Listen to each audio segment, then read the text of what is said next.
After the successful launch of Ola Electric Scooter, the company is getting ready to launch an Ola Electric Car.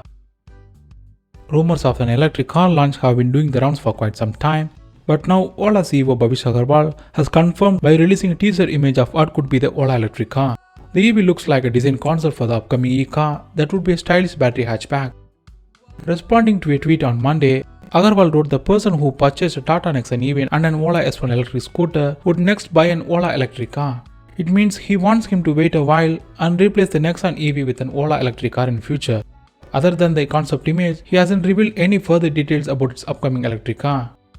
Previously, Aggarwal indicated that the company is gearing up to launch the electric car by 2023 and the project would be backed by Japan's Softbank group. And some Ola officials have confirmed that the electric car is seriously underway, and the image teased by Aggarwal is of the original concept of the upcoming electric car. The Ola Electric Car is likely to build at the EV manufacturer's facility in Tamil Nadu, which is touted to be the world's largest plant for electric scooter manufacturing. Let's wait and watch how well it goes as per the plan.